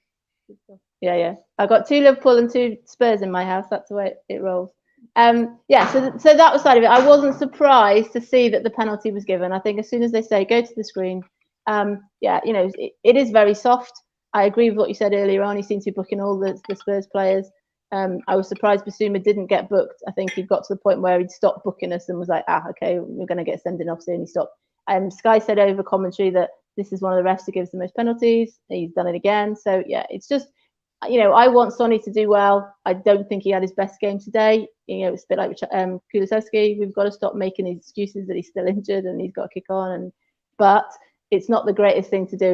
We had a delayed kickoff because there was no water in the ground. I don't know if that came across to the way end, but I literally sat down to watch it. It's getting all excited with my nephew and went, oh, there's water. And being a deputy head, I've had that problem at school where you have to make the decision. We've got no water. We've got to send the kids home. So I was like, oh, crikey. So Son's then, doing the coin toss, loses the toss because we end up going the wrong way around, don't we? We attack the away end in the first half and then there's that. So it's all Son's had a bit of a kind of baptism of fire as a captain, and he gives away the penalty. It's not ideal, but like I said before, I was pleased that Ange still subbed him. It's not your captain. You're going to play every minute of every game. Your captain, brilliant, but equally when we need to make changes, we will make changes, and I think that's a really brave thing to do, and I think that's where the respect comes from.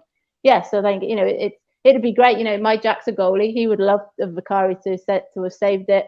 I think it's one of them, isn't it? It's 50-50. But I wasn't surprised to see it given. It wasn't particularly a foul. It was just the contact's there, and it's so slight that they go down.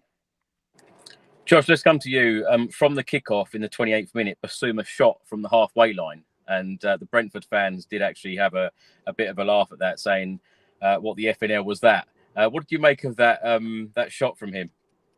Not a fan at all. I mean, I'm not going to lie. I'm going to say, look, I've been there. I've been there when I've done that before, playing myself. And I've had worse than that from my own teammates when I've tried that.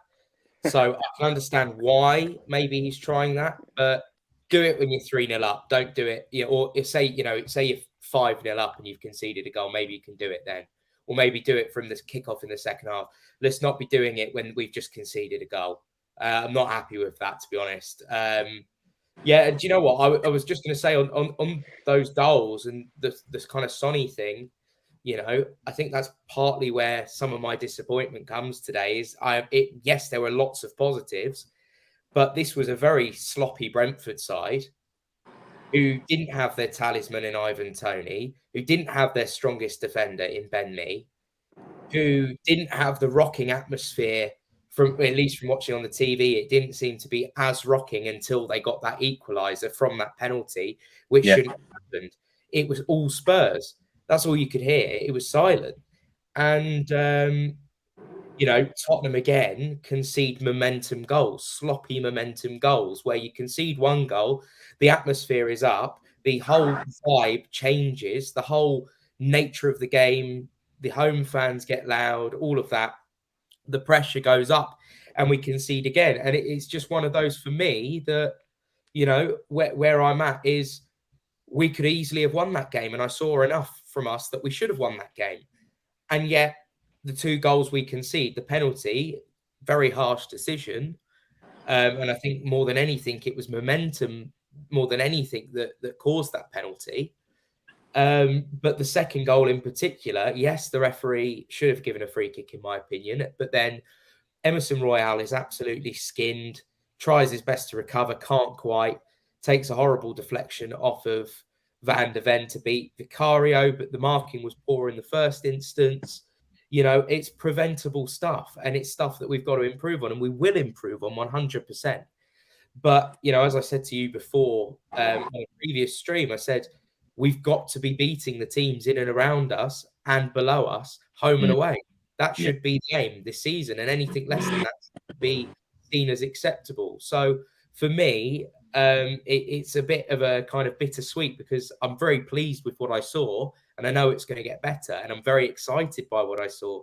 But at the same time, it was kind of, we were never going to deviate from Tottenham or Spurs as we know it or have come to know it, all in one game. And I think that maybe it's a reality check of, hang on, there's still a lot of work to be done. And there's still a lot of areas to improve on. We were never going to see the perfect Spurs performance straight away, especially with the pre-season we've had.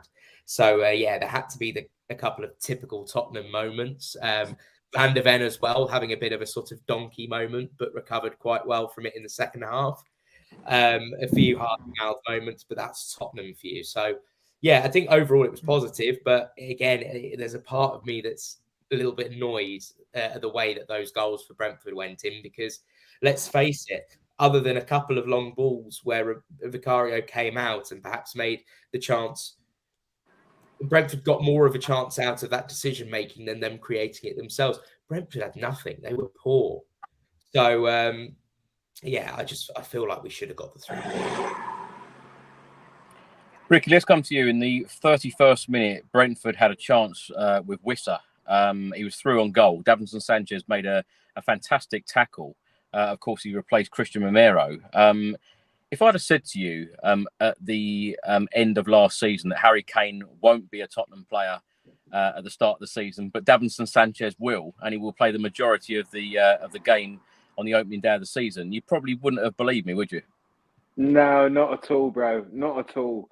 It just shows you how football goes, man. It shows you how so many things change with a different manager and a different approach and a new belief and a new chapter, On Sanchez, again, it was a bit of a mixed bag. I thought some of his interplay, some of his short passing and getting up the field, I thought was good. I thought some of the slide challenges and the blocks, again, good. But that second goal that we conceded, I felt that he should have been watching the runner instead of trying to cover the goal. I think he left. Who scored? Was it Wissa again? Was that the guy that scored the second goal? I can't remember. But basically, I think that Sanchez should have been looking at him rather than leaving that. Yeah, rather than leaving that gap open in the box. So Sanchez is done well. He done well against Barca, and I think there's parts of his game that done well today. But there is still that same old Sanchez in there a little bit. But I would not have believed that he'd be playing majority of the first game come the start of the season. No, not at all. I thought we was basically going to get rid of the defence and start again. But we know as Tottenham fans that Sanchez has a lot of attributes that would do actually okay in an Ange Postecoglou side and system. I think he's higher in the pecking order than Dyer and Davies in that centre-back role. But I think it showed us why we need another defender as well to come in, another top-quality defender. So if and when one of those first centre-backs, Romero or Mickey van der Ven, have to come off for whatever reason, then you've got somebody of top quality and another person who's new, fresh, hungry, ready to go out there and prove himself, not only to himself, but to his teammates and to all of the fans. And I think that's why we definitely need another defender in there to give us those options. I just wanted to jump on Sonny for a minute and ask you a question, Chris. How many minutes did he get during pre-season? Because I've got a feeling it was 45. 45. He played a lot. He played about 75 minutes against Shakhtar, and then he had a couple of first halves, didn't he?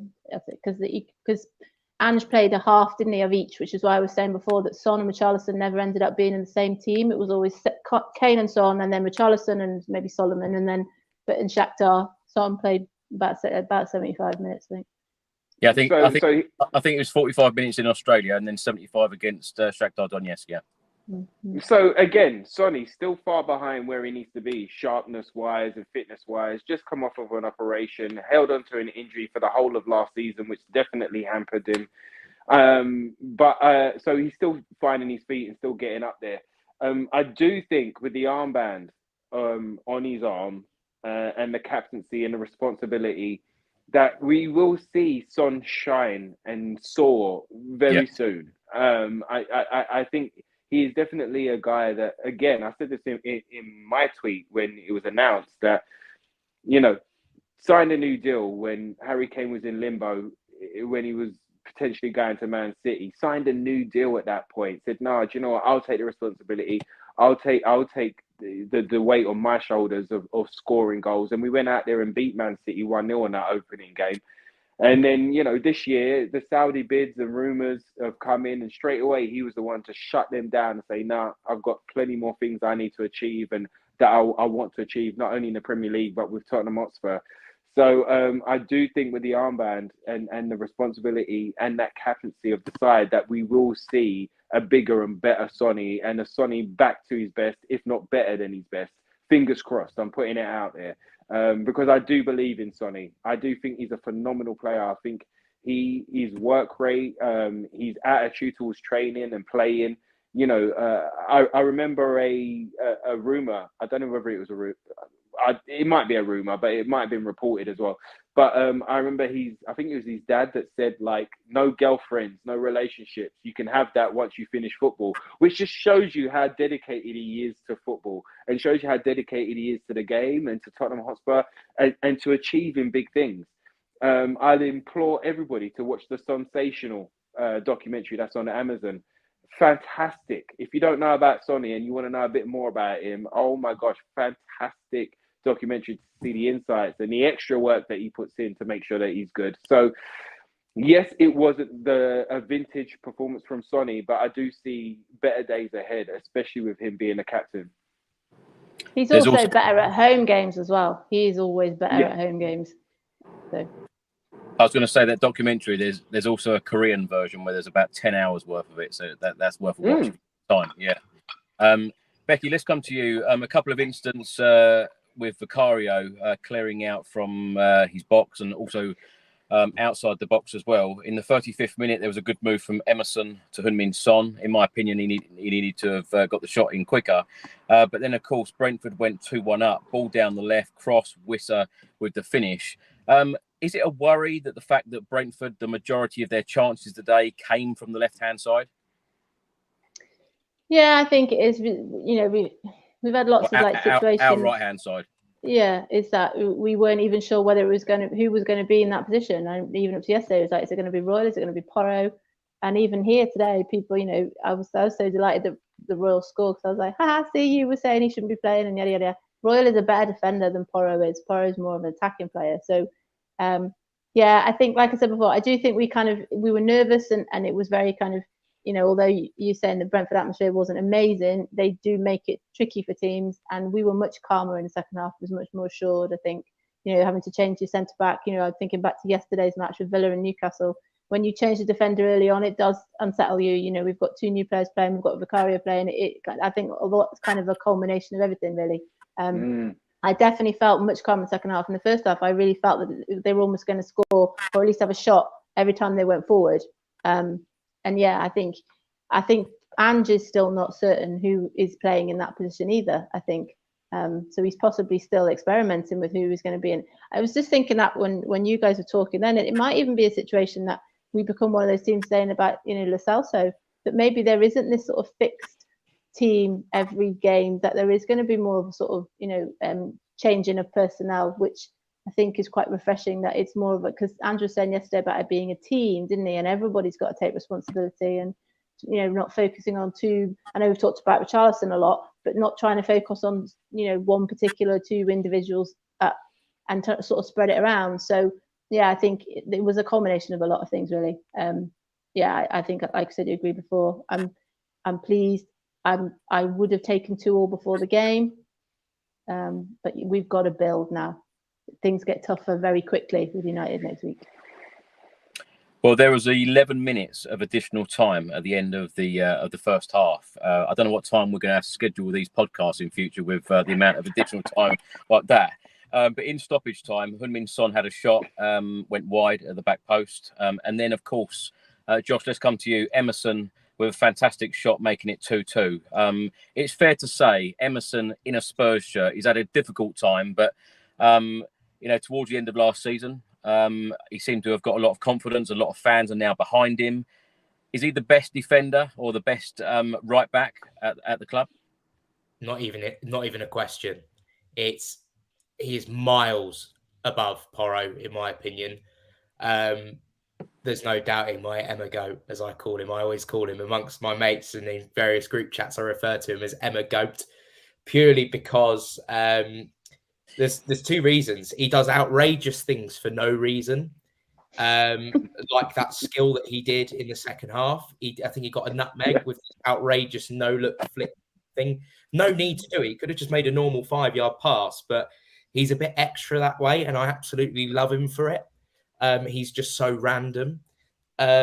He's got a lot of real quality, a lot of quality that I don't think our fan base gave him credit for. I feel like many fans, particularly on the kind of negative echo chamber that is Twitter or X as it is now, and social media generally, love to get on his back very unfairly. I mean, I've seen the amount of abuse that you can get abused for not saying something, for saying stuff, and for me, Emerson, doesn't matter what he did, and he was getting abuse. So yeah, I was really pleased that he scored. It was a brilliant finish. And I think this inverted role works for him. Pedro Porro, for me, cannot defend. The thing that Emerson has lacked is his crossing into the box, although actually a couple of times when he did put the ball into the box, well, that was of a higher quality than we've previously seen from him. I've always thought it's much easier to teach a player how to deliver a ball into the box than it is to teach them the fundamentals and how to actually defend. That's a whole art in itself. And I think that Emerson can do that. I'm not saying he's perfect, but, and he's certainly not the quickest in the world, but we got a good performance out of him. I thought it was a solid, probably 7 out of 10 performance today. And, his only weak moment really was getting skinned by Wisser, but for anyone else in that position, Wisser is, it wasn't Wisser, it was Mbeumo. And then Wisser a couple of times as well, when he kind of darted across. But the pair of them, absolutely rapid.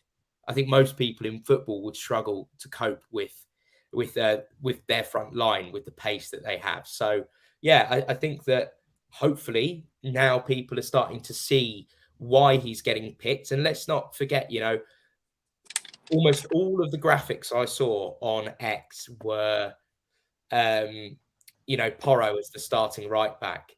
For me, it was always and should have been Emerson Royale. And I think he proved today why he was selected. Absolutely. And against Man United, I would expect him to play as well. That's not to say that he's necessarily right for every single game, but certainly I think in the Premier League, I'd be looking to have him as that kind of nailed on place. I think that he can only get better from here, but the most convincing thing more than anything is, despite the criticism, look how hard he's worked. Look how hard he's worked when he was getting dogs abuse to, prove to the fans that he can do it. And the way he interacts, I think, with his teammates, you see in the goal celebrations, he seems to be a really popular part of that dressing room. And, seeing how he's turned it around, because he did start off poorly, is really good to see. And I think that that's exactly the type of character that Ange Postecoglou wants in his dressing room. Someone with that kind of self-starting ability. He doesn't need to be told from the manager what to do. He has the initiative to go out and put the effort in, spend all that extra money on a dietitian, spend all the extra money on training. I was told by someone that knows him really, really well that when he's at home, he's like a little kid. He's outside playing football in the garden like a kid. When he has his mates over, he's good mates with Gabriel from Arsenal, for example. And he's great friends with Kuti and Gio and all the South American lads, Richie. They all go around his house, they party, but they also play football. I found incredible when I was told that. So it says everything you need to know about him. This is a guy that loves what he does for a living, and he loves playing at this club. So, and it's maybe a little bit of a wild take, but actually I wouldn't have been opposed to him getting one of the vice captain roles, actually, with the way that he conducts himself. I think his attitude is superb. You know what? You know what? Also on Romero, I think that is definitely an example for all of us fans of like writing off a player too early or not being in the right system at the right time. Because a lot of people wrote off Emerson, and the fact that he came back, do you know what I mean, and started to put in those performances, and now he's the nailed-on right back. I think that's great for us, and I think that we should take that example forward when it comes down to Vicario or Van der Ven or any of the new boys that are trying to integrate themselves into the side right now. I think that's a great example. And with Porro as well, I would love to see him in Kulu's spot. I would really love to see him up there on the right wing. I think we could see all of his skill, all of his tenacity, his goal scoring, his crossing, and obviously using that right foot to swing in with. I think we missed an opportunity when we brought on Spence against Barcelona, that we didn't put Spence into the right back position and put Porro up there on the right wing position and see how that goes. So I think there's loads to come from Porro. I think he's a fantastic player, but again, just a great example. Emerson Royale, a great example of when you write off a player too much, or when you've just chucked him out the window before you've actually seen anything from him, how good a player can be. So a great example of like not judging a book by its cover too quickly. I think that also comes down to his attitude. I think if we go back to Ndombele, the problem that's always been with Ndombele is his attitude. I think there were times when Lo Celso, I said before this season or this preseason, I never really saw him smile. He just never looked happy here. Reguilon was always smiling, and I think it's right. Mora really helped Emerson, didn't he? Helped him learn English, and he's got married while he's been here, and he's had a son, I think it is, and and obviously Romero's got a young son, and there is a really lovely bond. And I think you're right in saying, we're going back to Sanchez. For the North London derby in May 2022, he played because Romero was injured, and he finished the season actually quite strongly. It's like I said earlier, I worry about Sanchez. Sometimes he's a bit rash, and some of the decision making is a bit off. But he's quicker than Dyer, and I think it is down to attitude, and sees the attitude. That's why Højbjerg's attitude may not be great at the moment, because there's rumours circulating that he wants to leave because he knows people are on his back. Well, they're on your back because of the way you play, improve how you play. And I think, to be fair to Royal, he did. Porro coming in for Royal really made Royal lift his play, because he knew there was a competition there. And it's great to see. Like I said, I was fighting his corner today here, going, he's great, and I'm so pleased for him. Well, I think it's fair to say just before the half-time break, Brentford should have taken the lead because they missed an open goal. Thank God they did. We went in at 2-2. In the 48th minute, Maddison to Kulusevski. Kulusevski back to Maddison. Maddison shot at the goalkeeper. Easy for the goalkeeper, though. And it's fair to say the opening 13 minutes of the second half, it was all Tottenham. Brentford then broke down the left-hand side. Vicario with a double save. A minute later, another Brentford attack from the left. Sanchez with another good tackle. Becky, do you think that Sanchez will stay at the club beyond this summer transfer window, being the week that he's had? Well, yeah, and then I only saw the second half of Barcelona, and everyone was saying how well he played at Barcelona as well. And I think, like we've sort of said tonight, haven't we? He is faster. I think with better coaching, I think it's interesting, isn't it? All the coaching at the moment is going into the attacking, and if the coaching starts going into defending as well. And I think, equally, I think I just don't know. If the board say that somebody comes in for them and they'll take it, they'll go. Who knows? I think the fact that he's turned down to go to Russia, I agree with Josh. Completely agree. That was completely the wrong move for him. I think I could see him stay. Equally, we don't know what's going on behind the scenes if there is somebody else lined up. But like we've sort of talked about tonight, we are always a couple of injuries away from being quite a thin sort of quality. So I could see him staying certainly over Dyer. I think just because of, like we've talked already about the last few days with Dyer and things. I would imagine that he would be. He probably wasn't even expecting to play today, or maybe he was only going to play 10 minutes at the end for Van der Ven. He ended up playing the majority of the game. So it's probably changed Ange's probably focus on him as well. So, I wouldn't be surprised. But equally, if, I do think that if there are better quality out there, that would be great. But Spurs, it doesn't always work like that. Sometimes we just have to improve what we've got. And, if that ends up being the case, then that's the way it is, isn't it? Well, in the 60th minute, Heung-min Son's shot was blocked. Van der Ven then had he had a shot, went over the bar. 4 minutes later, Maddison with a through ball to Richarlison, shot at the goalkeeper. And by the way, Maddison got 2 assists today, completed 62 passes, and Jules won 4. Heung-min Son then went off alongside Oliver Skipp. Perisic and Sarr came on. Maddison was given the captain's armband. A fantastic bit of skill from Emerson Royale in the 77th minute. A couple of minutes later, a Brentford player went down in the Tottenham box. A penalty appeal. Josh, was that a penalty appeal? Should it have been a penalty or not? Oh, it's hard. The game has changed so much, hasn't it? For me, no. No, it wasn't. Was this the one with the goalkeeper, when the goalkeeper kind of almost clipped him? Is that the one you're talking about? Yeah. When Vicario kind of got Vicario, him? yeah. No, it's. I think Alan Smith described it on commentary as 6 of one, half a dozen of the other. It's at what point is the goalkeeper running into the striker or the striker running into the goalkeeper? I think you end up in a chicken and egg situation with that one. I don't think we should be seeing penalties for that. I don't think there was a single incident in the game at all today that warranted a penalty. Brentford players were going nuts about a handball attempt that was a yard away and I don't think even came up his arm. For me, the Son one, again, I think that was mainly momentum. It says all you need to know when there's no yellow card for the offence because it's seen as completely unintentional. I think at what point do we allow the game to get to this point where if you breathe on a player, it's a penalty? It feels like that's the way the game is going at the minute. And it's kind of, contact is inevitable. Momentum is inevitable. And so as far as I'm concerned, I think, again, it's a new season, but the same old standard of refereeing in the Premier League, which is just simply not good enough. There's an inconsistency because guaranteed there will be far worse challenges than any of them made in the Man United game. But because of the stature of that game, because it's Man United in town and suddenly not little old Brentford, they're not going to brandish the yellow card because they're not going to want to spoil the spectacle.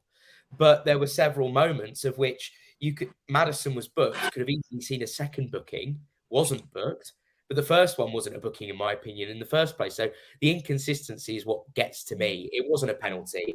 There was no penalties in that game. And then to kind of top it off, the cherry on the turd cake, if you will, from this referee's performance today, were Udogie doing a great bit of defensive work. Yes, he held on to... I think it was in Mbuemo's shirt, and Mbuemo was holding on to his shirt, and eventually Udogie was on the ground. Aaron Hickey runs up and essentially stamped on Udogie. He made the point to the referee. Referee was having none of it, but it was a clear stamping motion, but they didn't even look at it. So for me, it just baffles me how we're even in this situation where we're discussing, is that a penalty or not? These things should be black and white, or as black and white as possible, because the rules should be clear on these things. But it doesn't matter who you have as referee. You could have had another referee, I don't know, say it was Anthony Taylor or or David Coote. They might have given a completely different decision there. They might have thought it was a penalty. So, all you want is consistency. And I felt like today we didn't get that. There shouldn't have been that many bookings in a game like that. It wasn't a dirty game. I think, like we said, Bissouma didn't get booked, and there were a few, you could argue that some of the cynical fouls in the middle of the pitch to stop them attacking, but it was that kind of match. It wasn't a dirty match. And it did kind of stop the momentum of some of the moves because of all the bookings. And I agree. It wasn't that kind of game at all. Ricky, let's come to you. In the 83rd minute, Sarr had a header at goal from a cross from the right-hand side. Easy for the goalkeeper, though. And a minute from time, Maddison to Richarlison, who had a shot. It was blocked. 4 minutes added on. And then, of course, the game finished 2-2. For the Manchester United game, does Postecoglou stick with Skipp in midfield, or does he go with Sarr or someone else? This is where we're at right now. I mean, it was... You can have arguments for and against. I mean, you can have arguments for because there was, Skippy put in a lot of energy there. There was also a bit of defensive cover. They're starting to work a relationship, so you want them to continue to work in a relationship. But of course, we've got options in midfield right now. And, you know, we haven't seen the best from Sarr either. You know, Sarr's another young player that is just finding his feet at Tottenham.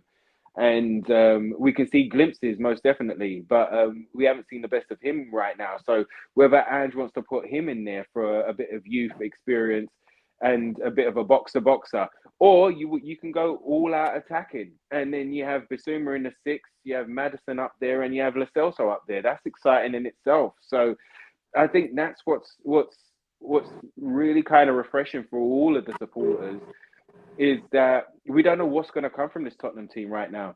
We know that it's going to be front-footed. We know that we're going to have possession. We know that we're going to be attacking left, right, and centre. We're going to be looking for triangles and inverted wing-backs. But we don't know what we're going to see from Tottenham right now. And I think that's an exciting place to be in. And,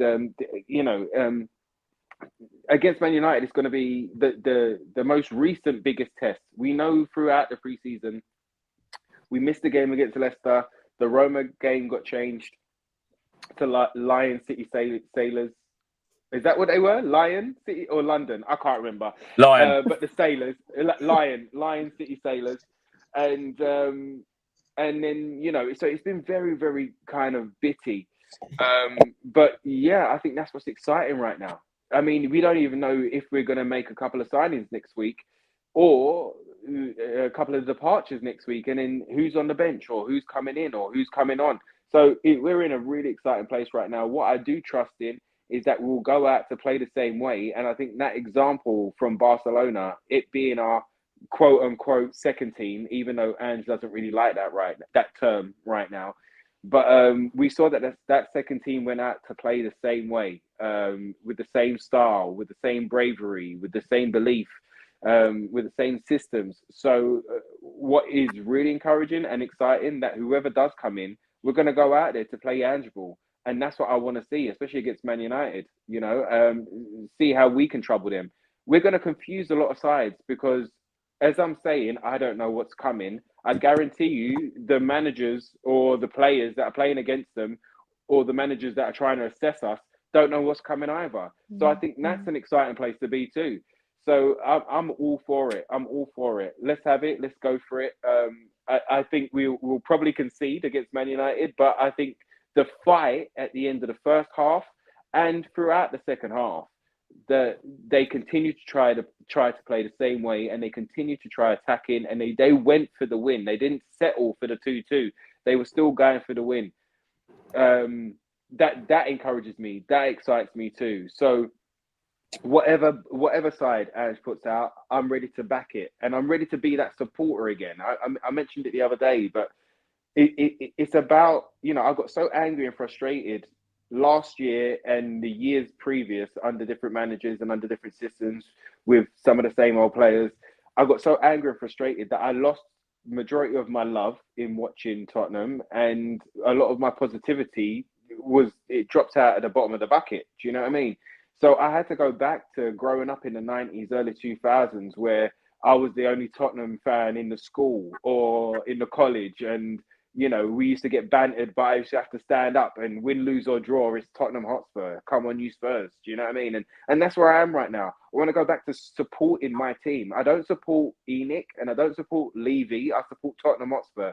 And I want to go back to supporting them through thick and thin. And if I can see them playing this style and with this excitement and with this freedom and with this tenacity, then I'm ready to go. I'm ready to support them through thick and thin, through a win, through a loss, or through a draw. Let's have it.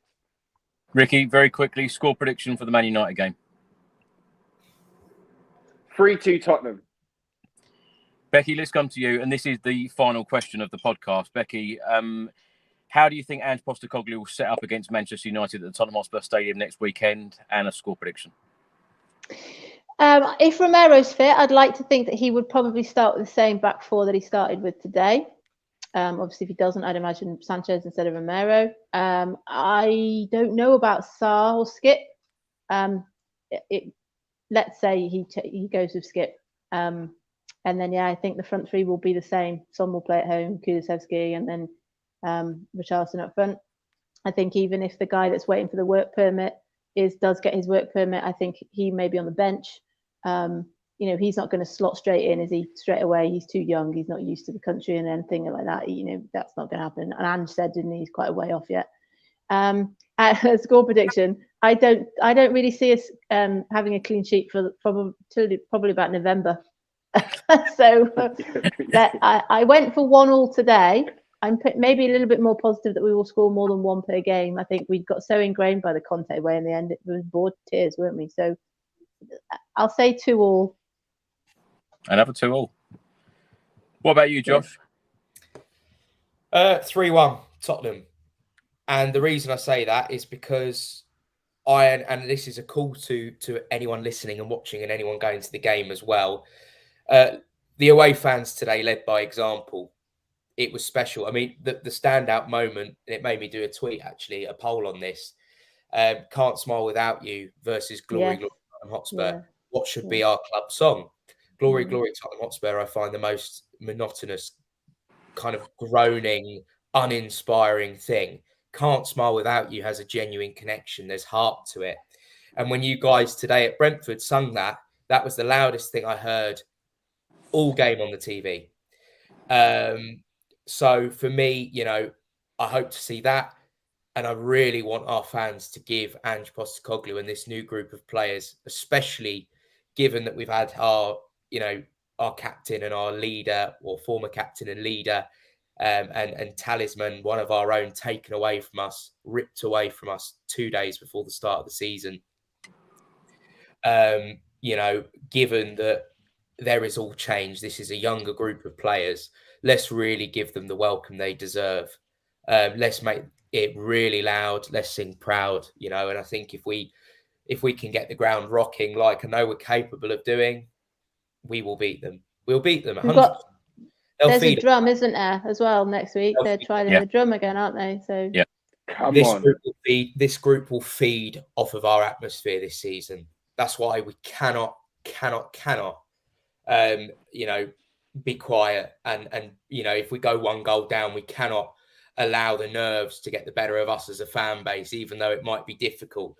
You know, and I said in a private chat on here, you know, Spurs, according to Opta, recorded their highest ever possession in a Premier League match with 70% today.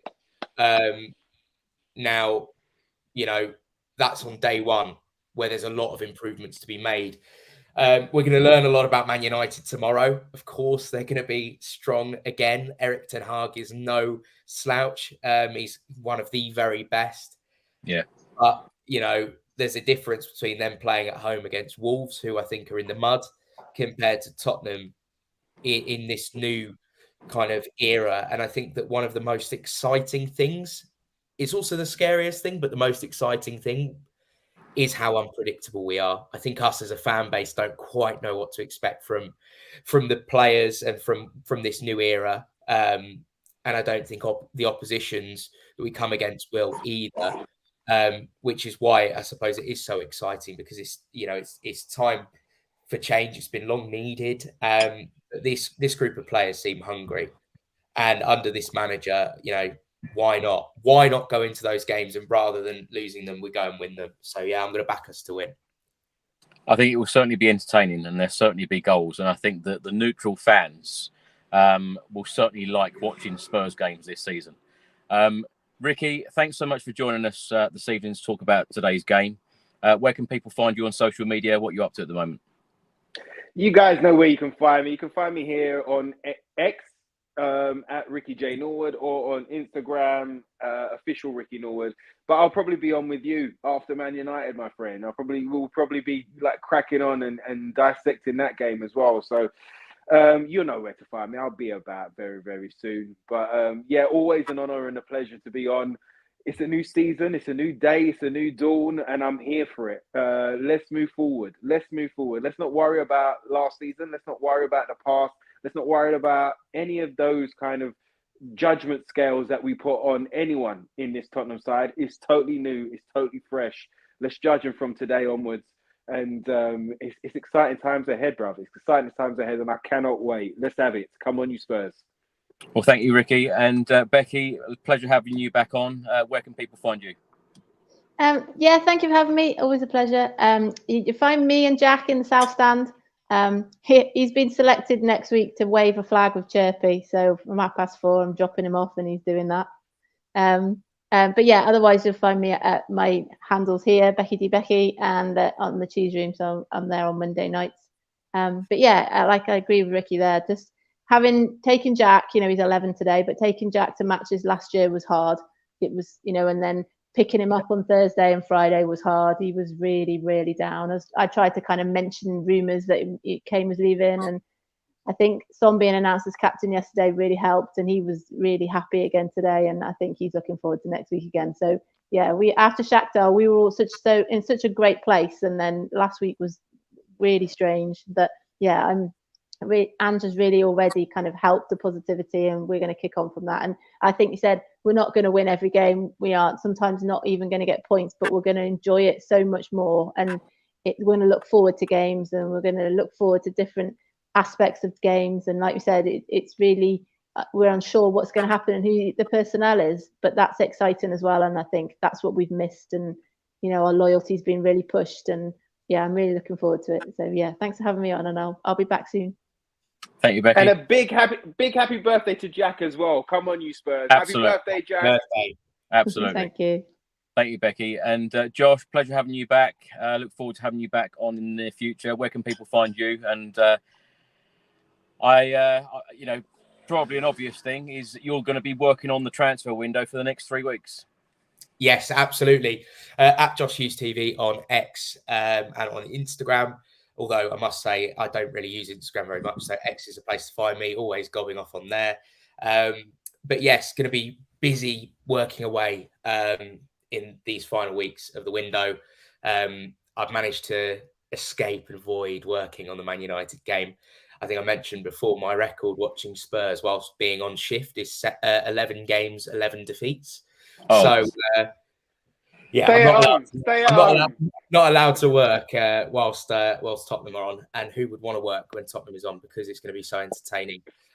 So anything I hear, obviously, I will be putting updates on Twitter as much as possible. But yeah, and thank you once again for having me on, and can't wait to be back. Well, Ricky, Josh, Becky, thanks so much for your time this evening. Thanks for watching, everybody. Thanks for listening. And we will see you next weekend from the Tottenham Hotspur Stadium when Spurs face Manchester United in Ange Postecoglou's first Premier League home game. Let's hope that we can get the 3 points there. Thanks for watching, everyone. Thanks for your continued support. And until the next time, come on, you Spurs. Come on!